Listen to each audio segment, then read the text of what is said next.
United States Army presents The Big Picture, an official report produced for the armed forces and the American people. Now, to show you part of the big picture, here is Sergeant Stuart Queen. There is an ancient maxim which says that the more things change, the more they are the same. It often comes as a surprise to many of us that despite the extraordinary changes we've seen in military weapons during our generation, there are basic truths of military science and tactics which have remained unchanged for centuries. One of those basic military truths, mobility, and its application to your modern army is the subject of today's Big Picture. 100 years ago, on the plains of the far west, a basic principle of military science was proven again. The principle is simple. Victory goes to the side whose ability to move and to shoot are most equally balanced.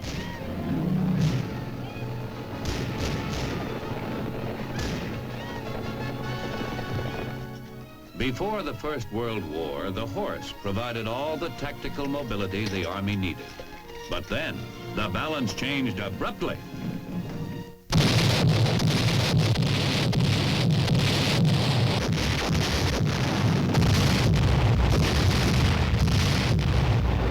The soldier needed a faster means of moving from place to place in order to keep up with his own increased firepower.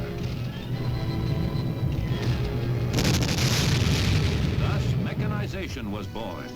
Tanks were seen on the battlefield. Trucks replaced wagons.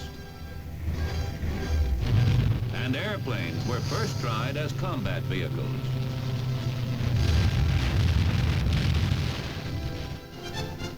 Between the two world wars, the Army was not quick to mechanize. There was no pressing need to. And the modernization of a fighting force was a costly business, even in the days when a dollar was worth a dollar.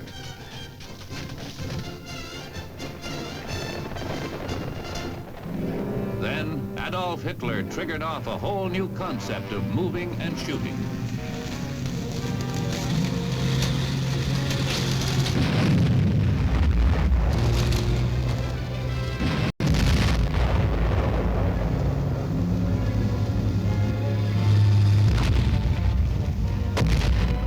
But it was really the same old story. He had found a better balance between firepower and mobility at a faster pace with a harder punch.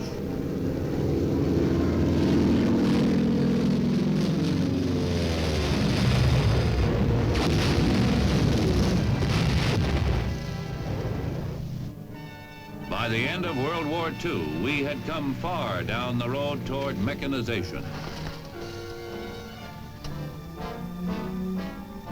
Reconnaissance, the search for information, had accelerated because mobility had been improved, and our soldier was again able to move as fast as he could shoot.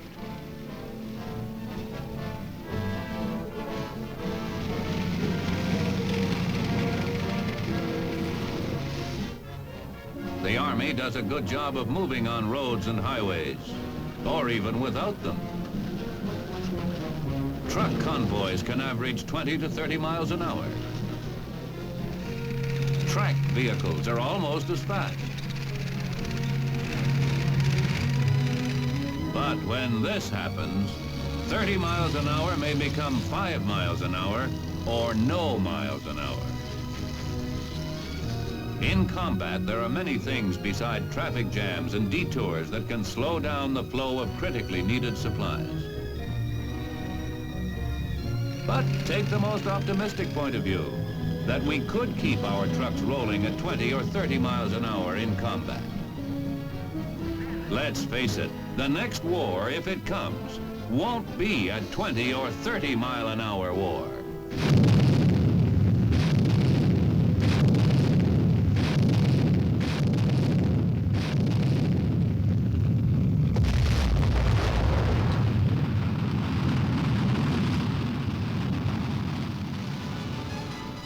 firepower available to the Army today is tremendous, and we must assume that our potential enemies have just as much firepower as we have.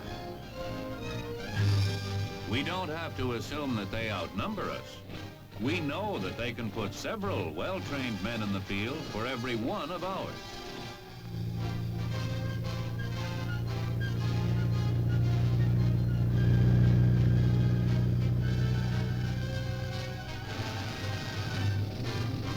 To face this threat, we must find a way to make our fighting force superior to theirs. How will we do this? One way, mobility through the air. The air, which has no mud holes or traffic jams, roadblocks or bridges. The Army must take to the air, not the air 20,000 feet up or even 2,000 feet up, but the air just above the treetops, or better yet, between the trees.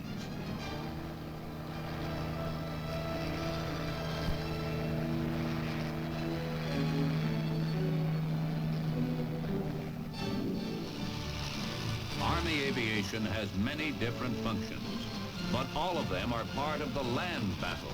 All of them are designed purely and simply to help the combat soldier win on the battlefield. Though soldiers have taken to the air, they remain just as much a part of the infantry, artillery, or armor as they were before becoming aviation specialists. The Army's aircraft are simply a better and faster means of moving from one place to another and getting a job done.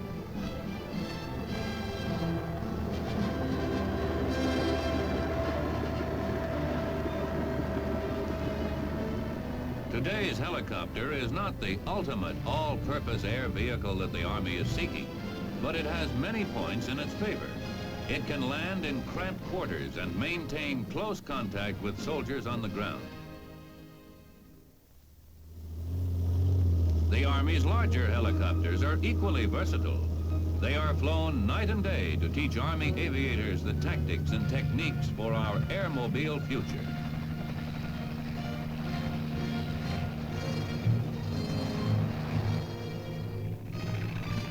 Army fixed-wing aircraft also have a high degree of maneuverability, and each of them has been chosen because it is rugged and can live in the field with the troops it serves. All of them are capable of landing on very short and rough fields.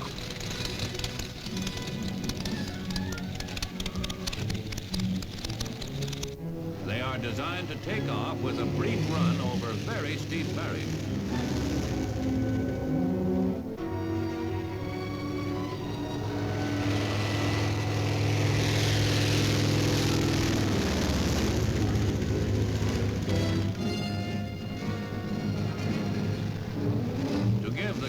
Possible support to our troops, many techniques have been devised by Army aviators. Paradrop of supplies is an old story. So is the laying of wire from fixed-wing planes. But one of the newer jobs for aviation is in collaboration with the Missile Command. The Honest John rocket is air transportable, so is its launching equipment. Thus, in a matter of minutes, a critically needed rocket can be hauled to a launching site and fired.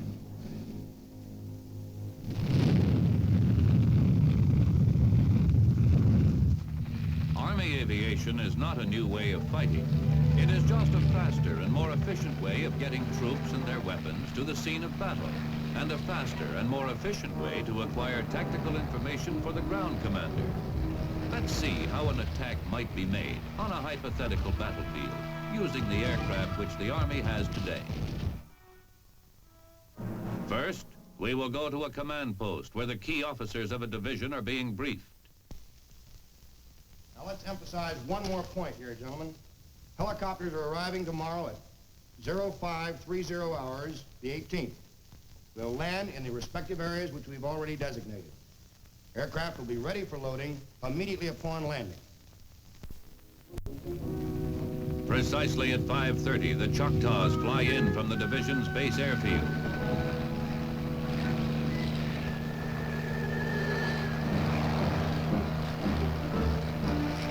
smoke pots mark the pickup site, and each pilot knows exactly where to touch down.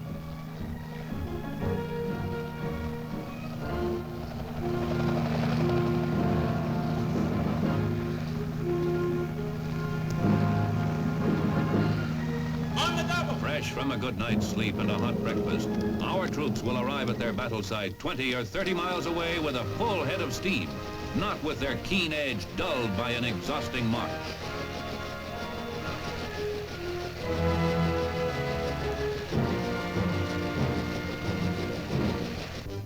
Meanwhile, Jeep-mounted heavy weapons are loaded aboard powerful Mojaves to be carried directly to the battle area.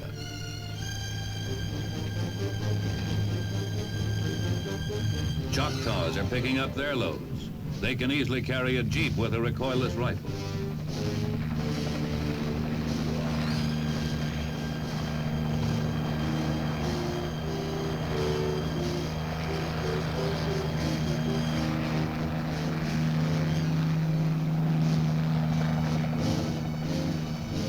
Now the troop carriers are off, each with its load of fully equipped fighting men.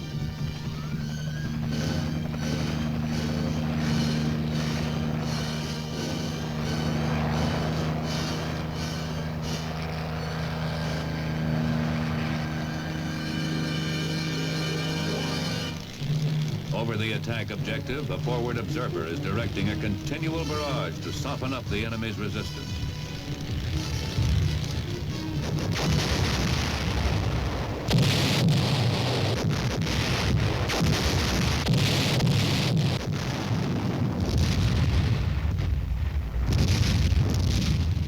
From his flying observation post, the observer prepares to lift the artillery fire. He sees a reconnaissance patrol armed with machine guns and rockets coming in right on schedule.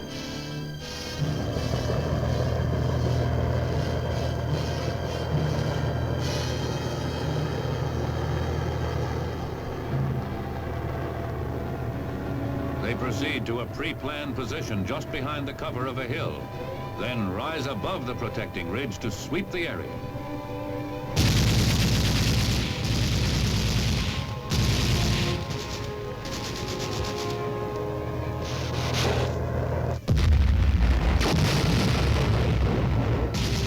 Shortly, the leader of this armed reconnaissance party calls the next turn. Armed Choctaws flying gun platforms come in to complete the softening up process with a barrage of rockets.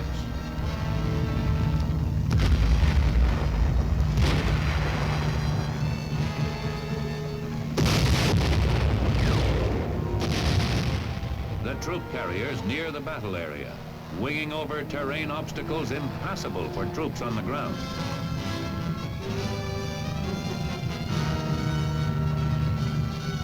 The troops are ready, their tension mounting as the moment of combat approaches.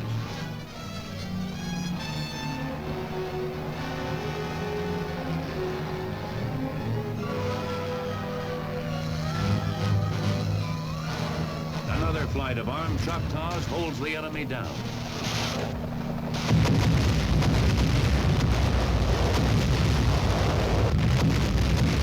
They give the first wave of helicopter-borne infantry a free and unchallenged minute or two to pile out and organize.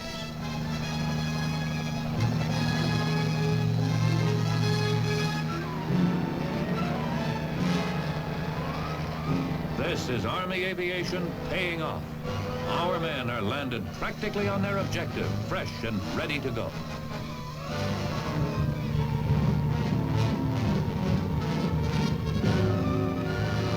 Their vehicles are set down beside them, equipped with weapons and with radios that will tie the attack together and give the battle commander a clear line back to higher headquarters.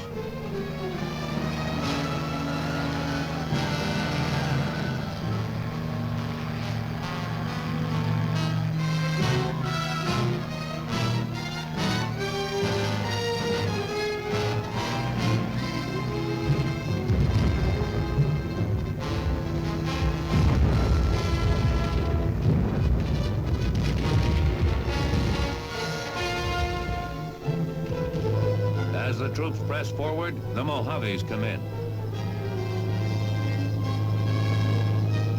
Before the battle has hardly begun, a mechanical mule brings out a reserve of small arms ammunition, followed by more jeep-mounted recoilless rifles to reinforce the attack.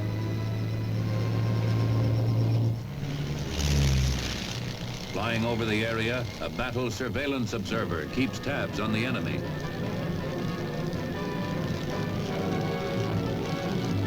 Information is thus gained on enemy strongpoints, reinforcements, and gun emplacements.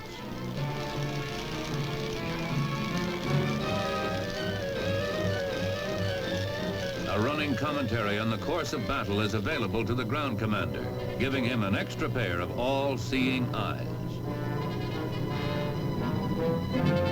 The troops push forward toward their initial objective.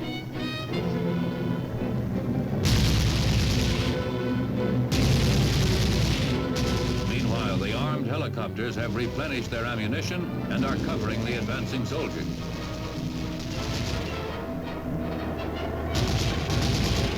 Our troops near their objective and set up fields of fight.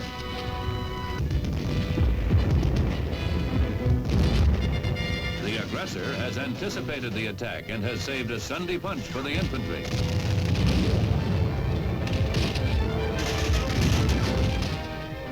The battle commander quickly figures the odds. The attack must not stall. He has an ace in the hole and he uses it. He radios directly to the commander of his reserve force, telling him to bring more troops forward in fixed wing planes to an assembly point for helicopter delivery to the battle scene.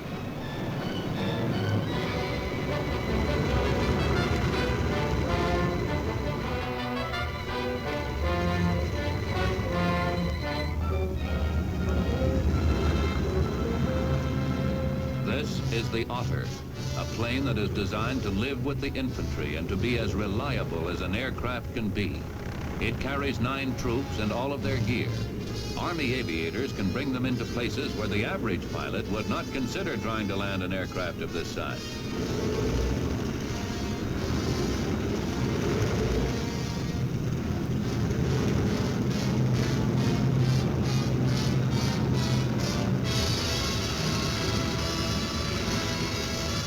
The Choctaw Air Ferry continues its shuttle, bringing more equipment and the reserves who were delivered to the assembly area in Otters.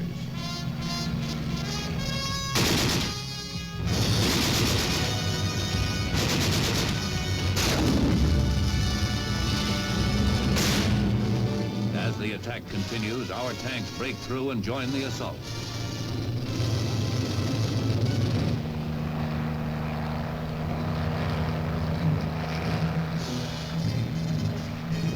No battle is without casualties, but our Mojaves are ready.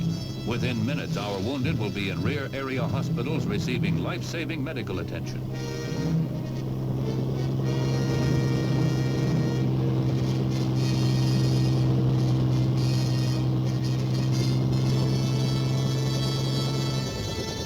And now, at full fighting strength, the division surges forward.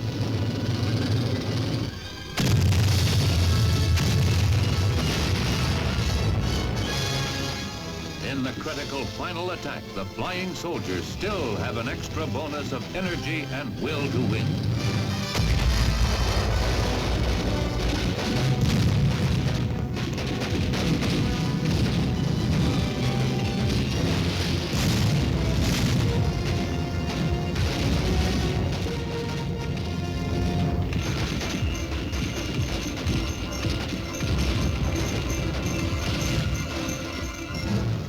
The enemy's determination is broken. The victory is ours.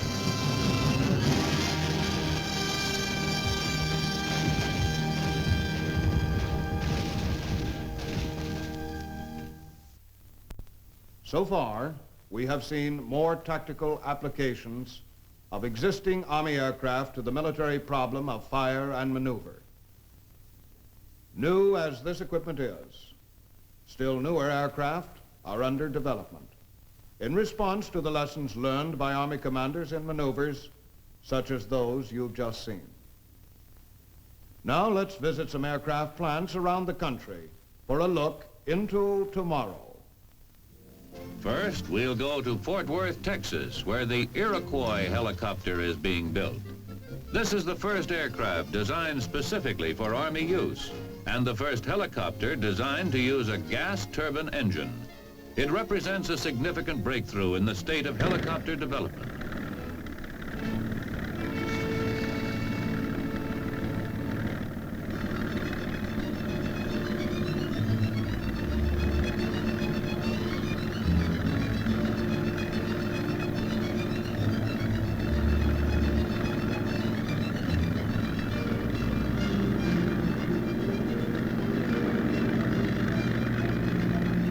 With the Iroquois, mobility in the battlefield will be greatly improved, for it has been built as a many-purpose vehicle. It will serve as a stable and agile platform from which to deliver fire. It will transport troops, keep them supplied, and speed them to a hospital.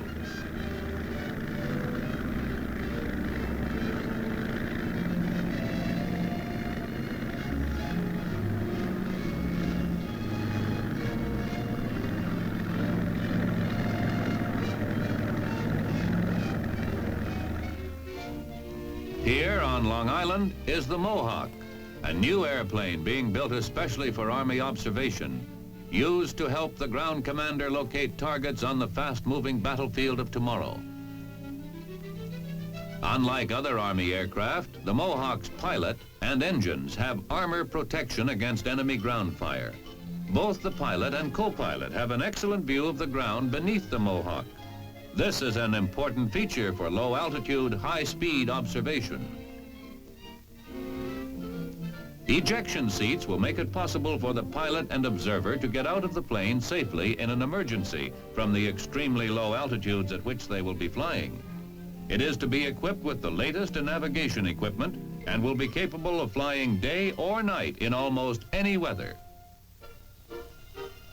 Facilities for aerial cameras are built into the fuselage. The cameras are operated remotely from the cockpit.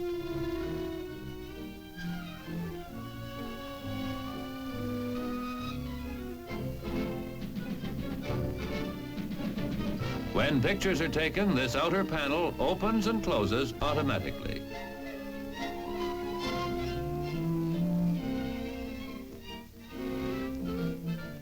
Aft of the camera compartment is a large area where electronic components are installed.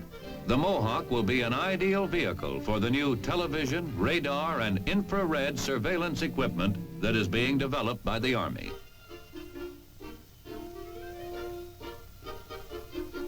Perhaps the best feature of this relatively sophisticated Army aircraft is its ingenious arrangement of flaps and ailerons, which makes it possible to land and take off on short, unimproved strips. Here in Philadelphia is a vehicle which is in its first stage of development. It takes off as a helicopter, then tilts its wings and propellers forward and becomes a conventional airplane.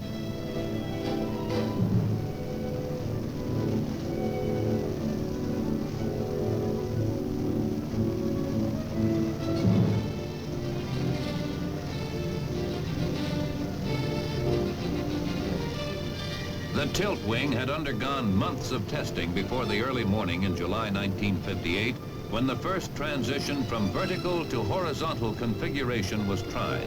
All indications pointed toward success, but it had never been done before. Aviation history was made that morning. The transition was perfect. There is every reason to believe that within a few years, the Army aviator will be able to take off vertically from a small clearing, then fly with the speed and fuel economy of a conventional airplane to a landing site no larger than his tilt wing's length and width.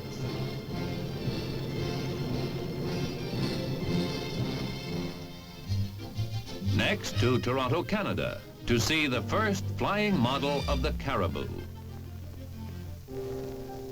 Several Caribous will be purchased by the Army for testing as a battlefield troop and cargo carrier.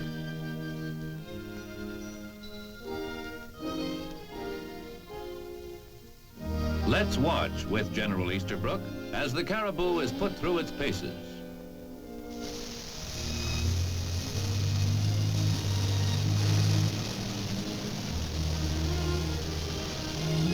The The most remarkable feature of the Caribou is its extremely short takeoff and landing ability.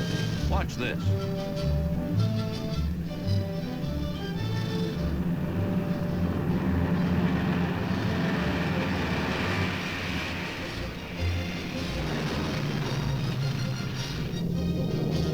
The Caribou will be capable of carrying 28 combat troops. With this load, it can fly close to 400 miles without refueling. Thus, as an air ferry, a single Caribou will be able to haul hundreds of men short distances without refueling.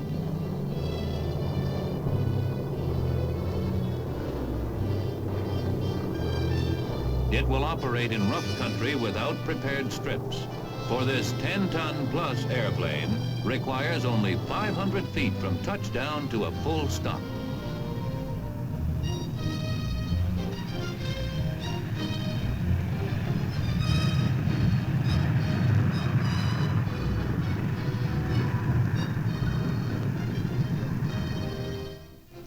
Here is the future of Army aviation. The 15,000 soldiers who are directly involved in Army aviation today. They are working to improve the balance between firepower and movement so that tomorrow's war, if it comes, will find our side with the advantage. Army aviation is more than a new weapon. It multiplies the effectiveness of every weapon we have now and those we will have in the future. How soon our flying soldiers can realize the advantages which aviation can provide depends on our ability to develop this potential and to acquire the air vehicles to do the job.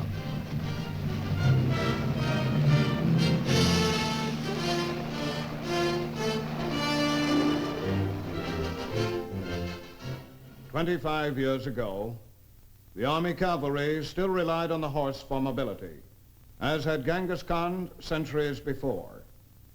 In World War II, the Army traded in its horses for tanks and developed powerful armored divisions and armored cavalry regiments to give it the mobility essential to victory. Following VJ Day, the helicopter began making its appearance in Army maneuvers, and by the time of the Korean War, was ready to provide Army commanders with the means of rapidly moving supplies over areas inaccessible to ground vehicles. It also proved invaluable in the rapid evacuation of wounded, directly from the battlefield to hospitals in the rear. Army aviation also served widely for reconnaissance and surveillance. In short, it had become an integral part of the combat scene.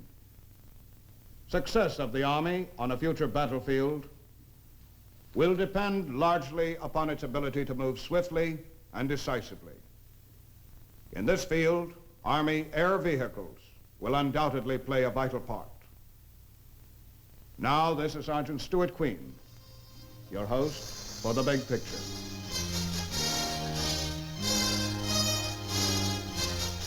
The Big Picture is an official report for the armed forces and the American people. Produced by the Army Pictorial Center. Presented by the Department of the Army in cooperation with this station.